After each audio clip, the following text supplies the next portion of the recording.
오늘은 신임 최재천 정책위원님을 모시고 하는 첫 번째 정책기자회견입니다. 전임 강기정 의장님의 요구에 감사드립니다.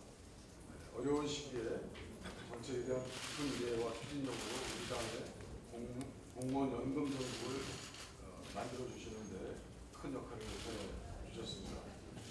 신임 최재천 의장님께서는 우리 당의 대한정당, 정책정당, 민생정당의 면모를 일신하고 원내 제1당이 된 것을 열어주실 것이라고 확신합니다.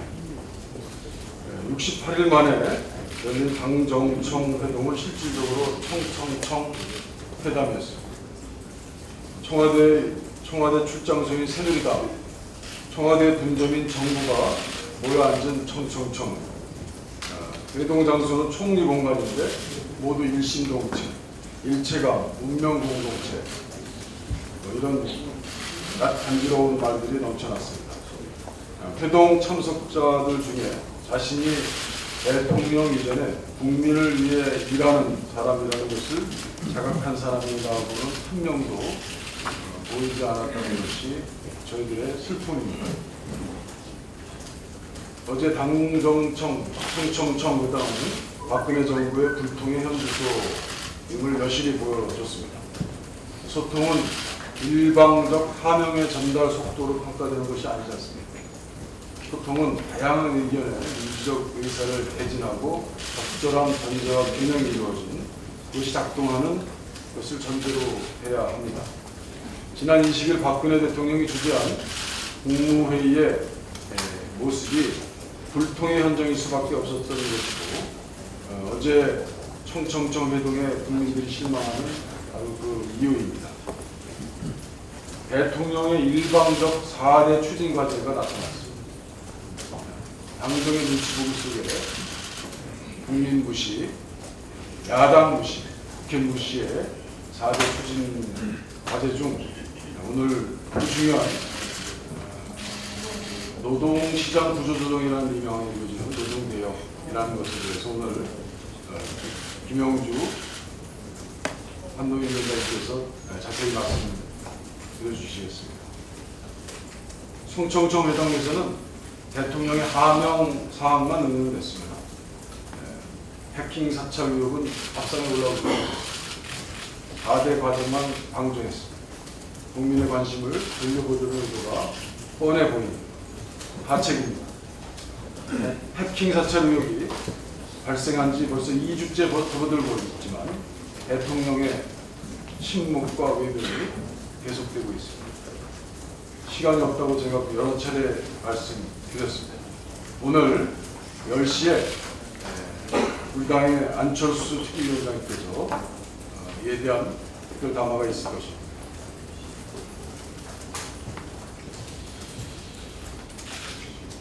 1962년은 쿠바 미사일 위기로 핵전쟁이 발발되는 것 아니냐라는 공포의 시간이었습니다. 이제 쿠바 하바나의 하늘에 청조기가 개양될 케리 국무부 장관이 직접 간다고 합니다. 불가능한 것을 보였던 미국과 이란의 핵 협상은 최종 해결됐습니다. 그러나 우리는 어떻습니까? 쿠바와 미국의 화해, 쿠바와 이란의 화해, 그보다 훨씬 더 가까울 수 있는 남북 관계는 아직 꽁꽁 얼어 붙어 있습니다. 이것은 난제가 아니라는 것을 분명히 보여줍니다. 북핵 문제를 방치하고 시간이 흐를수록 피해만 커지는 비용을 우리는 이제 비교해야 될 때가 됐습니다. 쿠바 하늘에 청조기가 개양될 그 모습 이전에 남북이 만나야 됩니다. 이상입니다. 다음은 어제 새로 임명되신 최재천 정책위 의장님의 인사와 모두 발언 듣겠습니다. 예, 그렇게 정책을 나가는 최재천 오늘 두 가지 말씀드리겠습니다. 하나는 경제정책에 대한 일반적으로 노동개혁에 대한 고지, 첫 번째입니다. 출산율은 맨 꼴찌고 자살률은 맨 앞장입니다.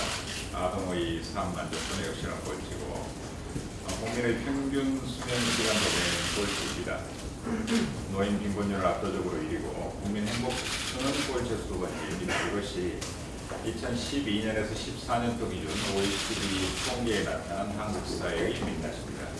인간의 존엄이라고는 찾아볼 수 없는 막달의 행동입니다.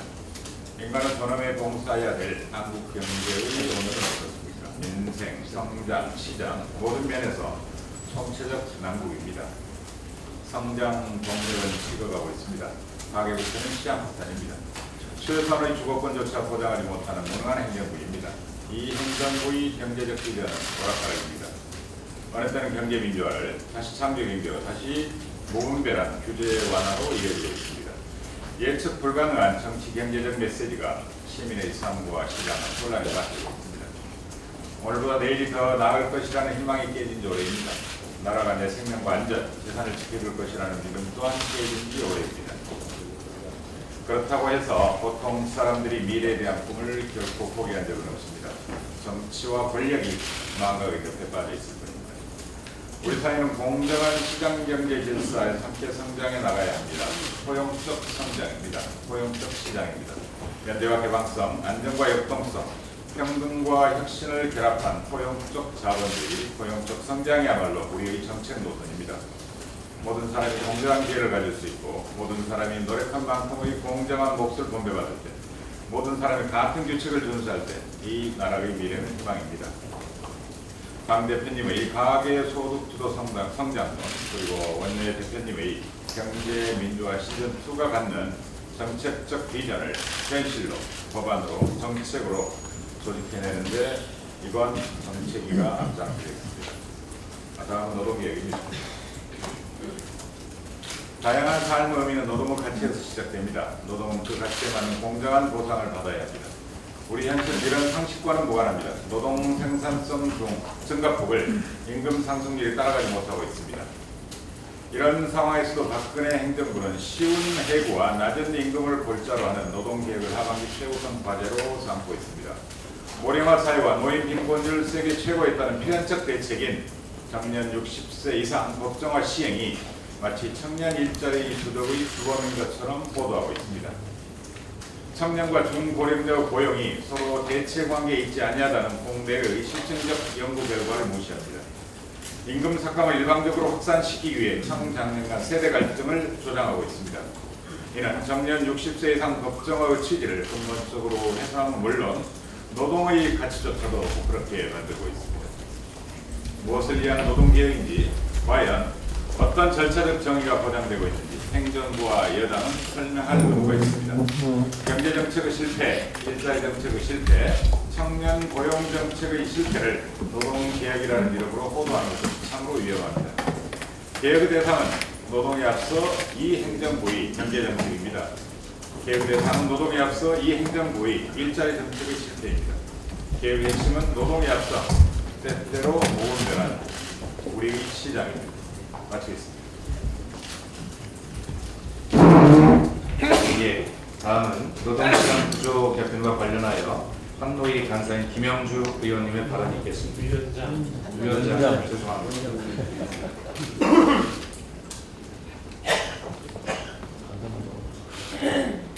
예, 어제 저녁 새누리당 지도부가 총리 분관에서 당정청 회의를 갖고 노동 분야를 포함한 4대 분야 개혁 특기를 새누리당에 설치하기로 했다는 보도가 있습니다. 그중 노동개혁을 최우선으로 하겠다고 하고 있습니다. 새누리당은 마치 박근혜 정부의 성공이 노동개혁 분야에 있다고 부분에 있다고 판단한 것 같습니다. 그러나 박근혜 정부와 새누리당이 밀어붙이는 노동개혁은 임금 삭감과 비정규직 확대에 불과합니다. 박근혜 대통령께서는 지난 21일 국무회의에서 노사정 대화를 개최되도록 범정부 차원에서 노력해달라 이런 주문을 했습니다. 그런데 4월 10일 날 노사정 위원장이 사표를 내고 지금 100일이 넘었는데도 후임을 임명하지 않고 있습니다. 그런 대통령께서 노사정 위원장도 임명하지 않으면서 노사정위원회가 가동될 수 있도록 노력해달라. 이거는 국민을 속이는 거라고 생각을 하고 있습니다. 정부 여당이 주장하는 것처럼 임금 피크제를 도입한다고 청년들에게 필요한 일자리가 만들어지지 않습니다. 부족한 일자리는 노동시간 단축으로 창출되는 것이지 장년층의 임금 삭감으로 만들어지지 않습니다. 정부 여당이 무리하게 임금 피크제를 도입하려고 하면서 오히려 세대 간의 갈등을 조장하고 있는 것입니다. 그런데 일자리는 기본적으로 기업이 만드는 것입니다. 우리나라 기업들은 막대한 규모의 사내 유보금을 쌓아두기만 할 뿐 투자에는 적극적이지 않습니다. 그런데 기업을 가만히 놔두고 있습니다. 올 1분기 말 기준으로 30대 그룹 268개 계열사의 사내 유보금이 710조 300억 원으로 1년 전보다 38조 2378억 원이 증가했습니다. 지금 그런 걸 보면 정부 여당이 추진하는 노동개혁은 일방적인 기업 편들기 정책으로 사회 갈등을 조장하고 있는 것입니다. 지금 정부가 할 일은 기업을 독려해서 사내 유보금을 풀어 고용을 창출할 수 있도록 해야 하는 거지 노동자를 쥐어짠다고 일자리가 만들어지지 않습니다. 지금 노동시장 그 개혁에 새누리당과 정부가 얘기하는 것은 가짜라는 셈입니다. 정규직 해고 완화를 한다고 해서 비정규직 차별이 해소되지 않습니다. 대기업과 하청업체 간에 공정한 거래 질서를 확립하는 경제 민주화 실현하는 게 오히려 노동시장 개혁하는 우선 길입니다. 그래서 지금 새누리당과 청와대가 노동시장 개혁을 그 이름으로 국민들을 호도해서는 안 될 것이라 생각합니다. 이상입니다. 다음은 추경 관련하여 안민석 예결위 간사님의 말씀 있겠습니다.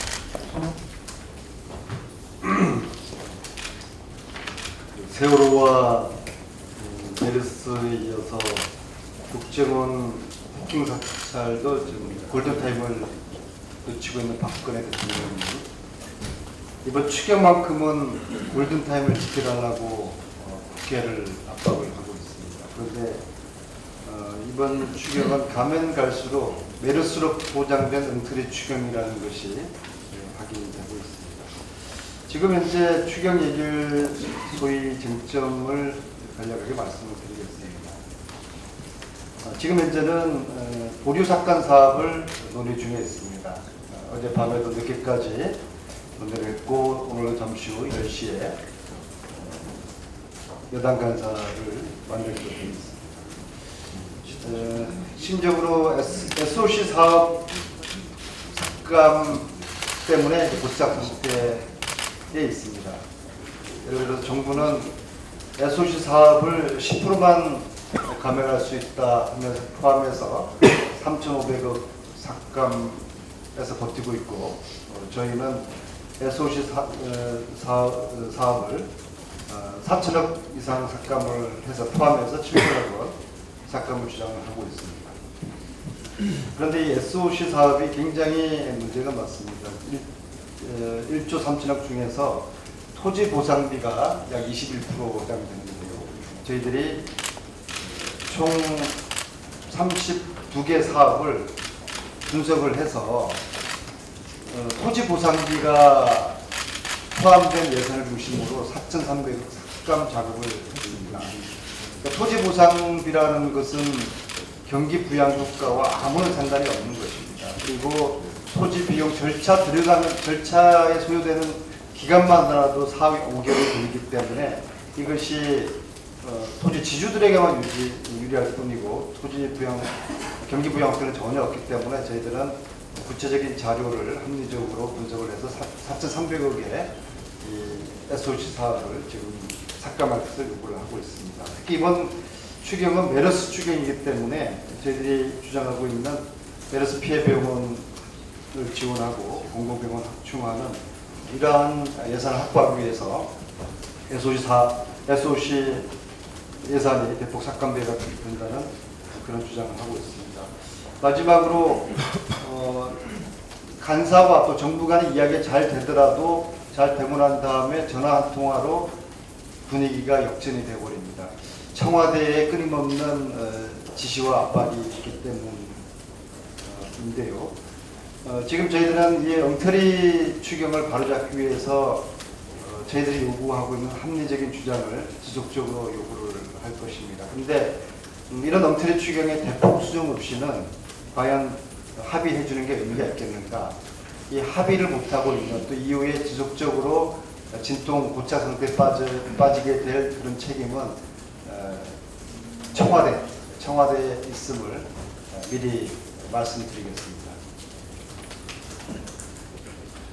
다음은 여야 협상 관련하여 이춘석 원내 수석 부대표의 발언이 있겠습니다.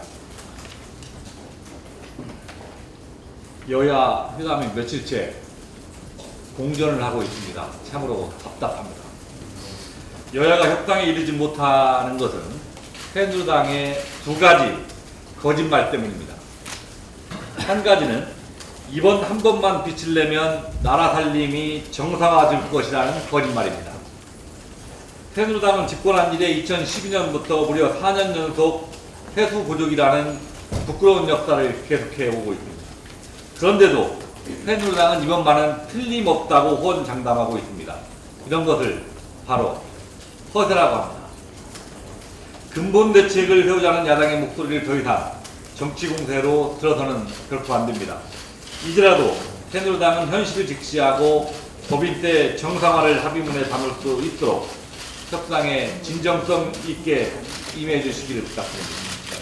새누리당의 또 한 가지 거짓말이 협상을 어렵게 하고 있습니다. 새누리당은 검찰 수사도 거부하고 국회 차원의 진상조사를 거부하면서도 국정원을 전혀 비호할 생각이 없다고 거짓말을 하고 있습니다. 새정치연합은 여전히 검찰 수사가 첩경이라고 생각하고 있습니다. 그러나 국회 차원의 검증이 먼저 이루어져야 한다면 최소한 국기법에 명시된 청문 절차만은 반드시 거쳐야 한다는 것이 야당의 주장입니다. 국민의 휴대폰을 사찰했다는 시국을 찍기 위해서 청문 절차는 그야말로 최소한의 장치에 불과합니다. 그런데도 새누리당은 현장 검증만으로 모든 의혹을 씻을 수 있다고 진실을 호도하고 있습니다. 이 정도의 최소한의 검증 절차조차 약속하지 못하면서 어떻게 국정원을 비호하는 것이 아니라고 할 수 있단 말입니까? 국정원을 국가기관으로 바로 세우기 위해서 새누리당은 최소한 국기법에 명시된 청문 절차를 지키겠다는 약속을 해야 합니다. 야당은 청와대와 여당의 관계까지 헤아리면서 새누리당의 하소연을 들어줄 만큼 그렇게 여유롭지 않습니다. 민생을 위해 추경은 하루빨리 처리돼야 하는 만큼 오늘이라도 합의를 이룰 수 있도록 새누리당은 두 가지 거짓말을 거두고 집권당으로서 책임감 있게 협상장에 나와주실 것을 간곡히 요청드립니다. 다음은 국정원 해킹 관련하여 신경민 정보위 감사위원의 말씀이 있겠습니다.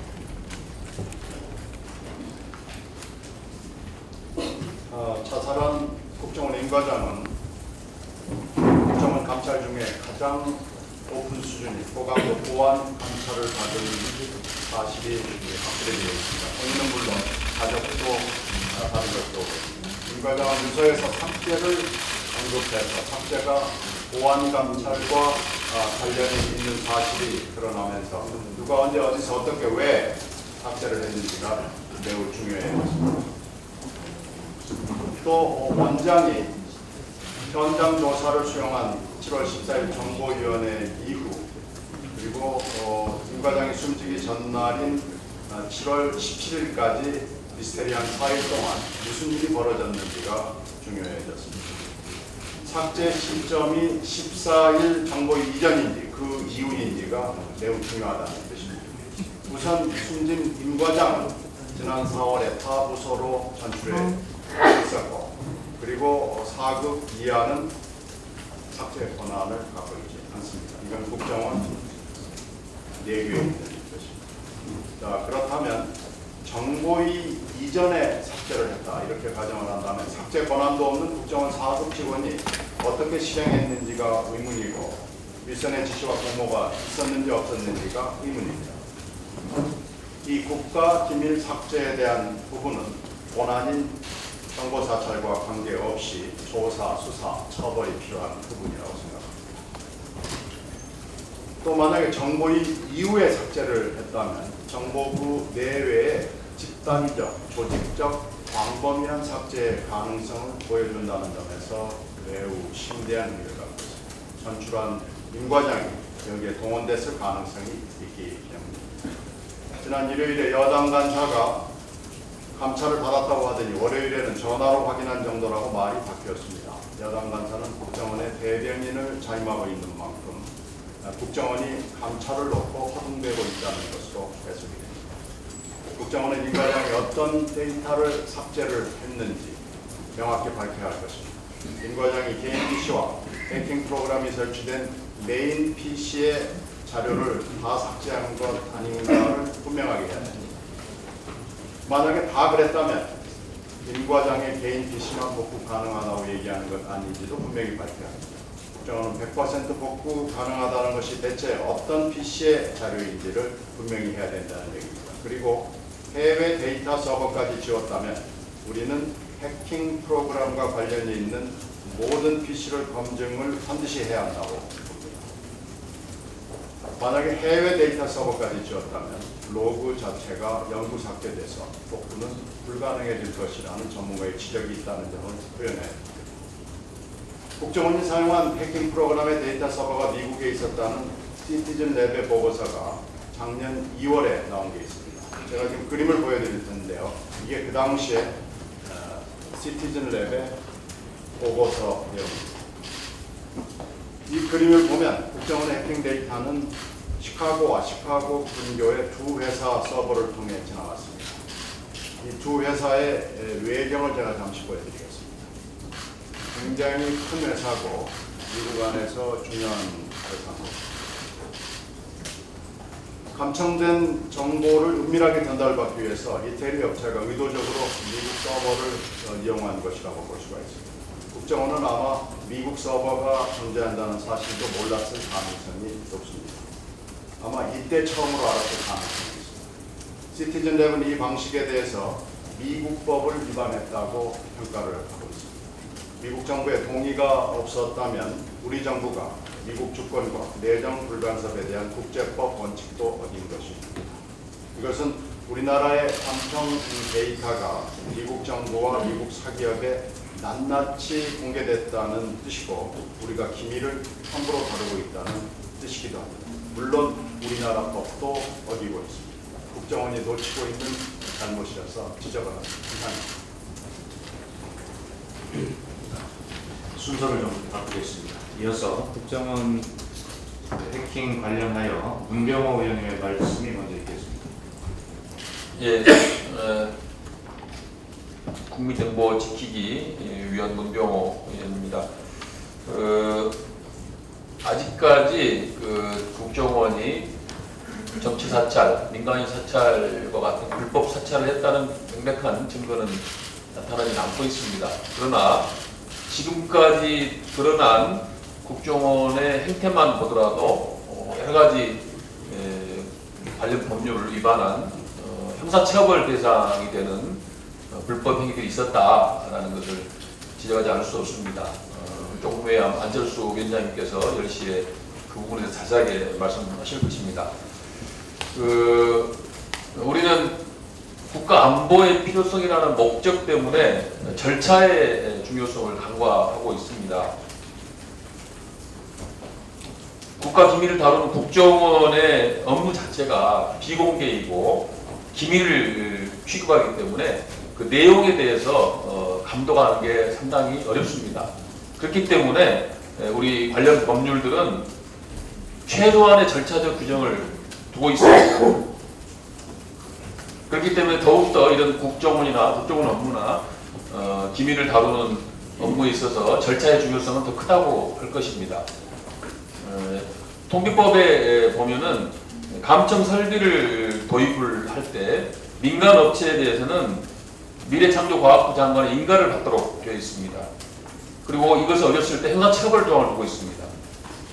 그리고 일반 국가기관이 감청 설비를 도입할 때는 미래창조과학부 장관에 신고하게 되어 있고요. 정보기관이 감청 설비를 도입할 때는 정보위원회에 통보를 하도록 되어 있습니다.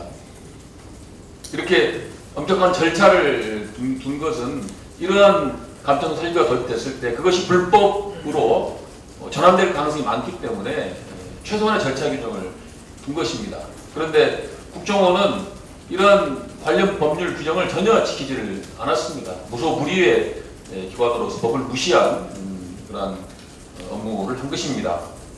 또 한 가지는 국가 안보의 필요성에 따라서 감청을 하거나 통신자 제출을 할 때는 반드시 그 일방이 내우기인 경우, 쌍방이 내우기인 경우는 서울고등법원 부장판사의 허가를 받도록 되어 있고요. 만약에 그 통신의 쌍방이 외국인이라 하더라도 대통령의 승인을 받도록 하는 절차를 두고 있습니다. 그런데 마찬가지로 국정원은 이러한 절차를 전혀 지키지 않고 깡그리 무시했습니다. 한마디로 말해서 이러한 절차를 지키지 않은 감청은 꼬줄이다. 이것은 한마디로 말해서 불법 사찰이다. 이렇게 정의를 할 수가 있다는 것을 말씀드리고, 이 부분에 대해서 언론에서 좀 더 비중을 두고 보도해 주셨으면 하는 바람을 갖고 있습니다. 그 다음에 마지막으로 또 공개라는 의미를 좀 다시 한번 제가 말씀드리겠습니다. 자꾸 국정원과 여당은 국회에 자료를 제출하는 것을 공개라고 표현을 합니다. 그러나 이것은 공개가 아닙니다.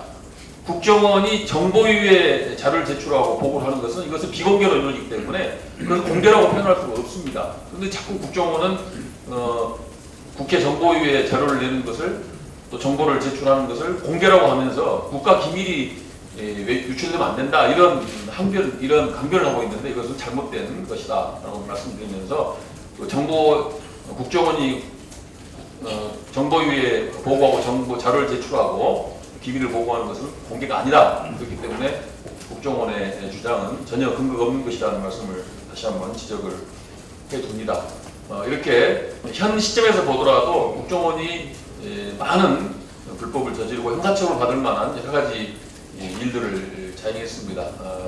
오늘 검찰의 이런 여러 가지 것들을 고발을 하겠지만은 검찰의 엄정한 수사를 촉구를 하고, 또 새누리당도 더 이상 국정원의 비호자 변호인 노릇을 그만둘 것을 촉구합니다.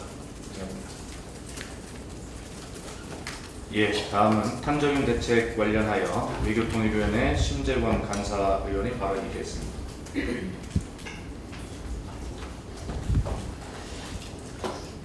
살아있는 탄저균 배송 사건에 대해 미 국방부가 누구 잘못도 아니다 라고 결론을 내렸다고 합니다. 지난 10여 년간 관행적으로 그렇게 배송해왔기 때문이라고 합니다. 개성적으로 탄저균을 죽이는 방식으로 과학적 불확실성을 개선하도록 제안했다고 합니다. 참으로 경악스러운 일입니다. 도대체 그동안 얼마나 많이 몇 차례나 탄저균이 배송되어 왔으며 살아있는 탄저균이 배송된 사례 또한 몇 번이란 말인지 놀라지 않을 수 없습니다. 우리나라는 정부도 국민도 아무것도 모르고 있었습니다. 그런데 미 측은 누구 잘못도 아니라고만 말하고 있습니다. 미 측은 이번 탄저균 반인 사건 명백히 현행 소파협정 양해상 제26조 위반이며 우리나라의 생화무기규제법 제12조 위반, 감염병 예방법 제22조의 위반입니다. 탄저균 비밀 반입 사건이 발생한 직후인 지난 5월 30일 애슈턴 카터 미 국방장관 조사 결과를 한국과 신속히 공유하겠다라고 이야기했지만 아직 아무 조치도 취하지 않고 있습니다. 부담이 가중됩니다. 사건 발생 갈고가 지나서 구성된 합동신무단도 아직 어떤 조사에도 착수하고 있지 않습니다. 국민의 생명과 안전 보장은 정부의 제1의 책무입니다. 정부는 즉각 미측 관계기관 및 우리나라 해당 부서들이 이번 탄저균 밀반입 사태에 대한 책임을 묻고 그동안 몇 차례나 이런 고위험 병원 체질이 반입되었고 어떠한 실험들이 이루어져 왔는지 소상히 밝혀야 합니다. 앞으로 재발 방지를 위해 우리 정부가 법과 제도적으로 어떻게 대응할지도 밝혀야 합니다. 우리 대책위원회는 그동안 수차례에 걸쳐 미 오산기기 실험실 현장 방문을 요청해 왔습니다. 그러나 미 당국은 여전히 차일피일 미루고만 있습니다. 현장 방문이 조속히 이루어질 것을 다시 한번 미 당국에 강력히 요청하는 바입니다. 감사합니다. 예, 다음은 2015년 당위 백서 관련하여 백분기 국방위원님의 발언이 있겠습니다. 네, 일본 정부가 2015년도 방위백서에 독도가 일본 땅이라는 주장을 명시했습니다. 지난해 독도를 고유 영토로 명시한 방위백서의 한글판 요약본을 국방부로 전달해 무리를 일으키기로 한 일본이 또다시 양국 관계 발전에 강력한 태클을 건드렸습니다. 방위백서는 일본이 당면한 안보사항을 요약해 매년 펴내는 책이고 2005년 고이즈미 주니치로 내각 당시 처음으로 독도가 일본 땅이라는 내용이 삽입된 지 11년째 같은 주장을 반복하고 있습니다. 일본은 아시아의 수많은 국가에 아물지 않은 깊은 상처를 남긴 역사적 가오를 짊어지고도 전혀 반성하지 않는 전범국입니다. 그런 그들이 우리의 영토 침탈 야욕 공식 문서를 통해서 공공연히 드러내는 것은 아직도 역사인식이 바로 서지 않았음을 스스로 국제사회에 알리는 것과 다르지 않습니다. 특히 북핵과 탄도미사일 위협에 공동 대응하기 위해 우리 국방부와 긴밀한 군사협력을 필요로 하는 일본이 이런 식으로 양국관계에 찬물을 끼얹는다면 군사정보 공유를 위한 정보보호협정도 악화된 국민 감정으로 인해 추진이 더욱 어려워질 것이 자명합니다. 바람직한 한일 관계 발전과 군사협력 증진을 위해 일본 정부가 과거를 진심으로 반성하고 독도 침탈 야욕을 이제 그만 포기하기를 촉구합니다. 만일 이러한 일이 반복돼 한일 관계가 지금보다 더 악화된다면 그것은 전적으로 일본 정부의 책임을 명심해야 할 것입니다. 네, 다음은 공영방송 이사 선임 청와대 지침 관련하여 최민희 원내부대표의 발언이 있겠습니다. 예, 청와대 대명 천지에 방송 장악 없다고 공공연하게 하겠습니다. 그렇다면 실제로 공영방송 이사 선임 과정에서 손대야 하시는 거 아닙니까? 국정원도 그렇고 청와대도 그렇고 하시려면 조용히 지도새도 모르게 하시던지 하려면 제대로 하시던지 한 결과가 합리적이던지 하나는 해야 되는 거 아닙니까? 지금 청와대는 공영방송 이사를 선임하는 과정에서 전대 미문의 3연임을 추진하고 있다고 합니다. 유독 이 정권에서 좋아하는 방송계 몇 분이 계신 것 같습니다. 박문진, 김모 이사의 3연임 절대하지 마십시오. 부끄러운 줄 아십시오. 두 번째, 돌려막기입니다. 감사하다가 이사장하고 이게 국민 보시기에 제대로 하는 인사라고 볼 것 같습니까? 박문진 고모씨 이사장 되나 지켜보겠습니다. 세 번째, 갈아타기입니다. 공영방송 이사 자리가 버스나 지하철입니까? MBC 이사하다가 KBS 이사하고 이게 맞는 겁니까? 현 MBC 이사 차모씨 KBS 이사로 가는지 지켜보겠습니다.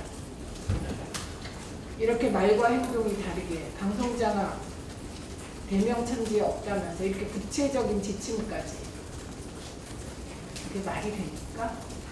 이게 박근혜 대통령께서 말씀하시는 원칙입니까?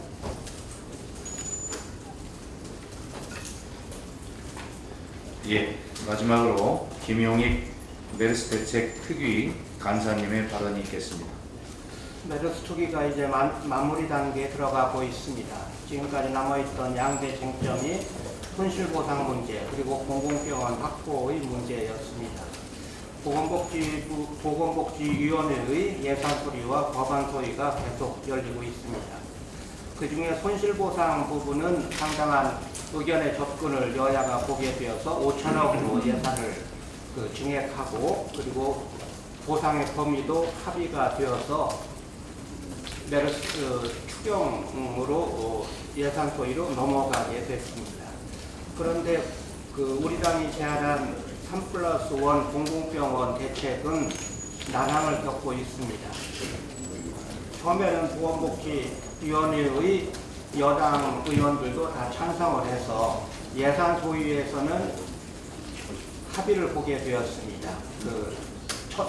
하나의 연구병원을 모송해 두고 그 3개의 권역별 병원을 권역별로 두기로 하고 101억 원의 설계비를 반영했습니다. 그런데 막상 그 조항을 근거 조항을 만들기 위한 법안 소위가 시작되었는데 여당이 반대로 돌아섰습니다. 이거를 예산 이 연구 병원과 권역별 병원을 따로 확실히 법적 근거를 만들지 말고 그저 공공병원을 세울 수 있다 이런 정도로 하고 지나가자는 것인데 이 내용에는 보건복지부가 사실상 무산시키려는 끈질긴 시도가 있습니다. 어저께 메르스 투기가 전문가 토론회를 했습니다. 여야가 추천한 5명의 전문가가 우리 당의 3+1 방안에 대해서 전적으로 동의한다는 의견을 내었습니다. 또 그동안 공공병원 강화에 대해서 회의적이던 의사협회도 찬성을 하고 나섰습니다. 그럼에도 불구하고 청와대, 기재부, 보건복지부까지 나서서 절대로 반대를 하고 나서는 상황을 어떻게 해석해야 될지를 모르겠습니다. 공공병원이 어떻게 해서 우리나라에서는 절대로 들어서서는 안 될 이런 상황에 이르게 되었는지 한심하기 그지없고 여당의 각성을 촉구합니다.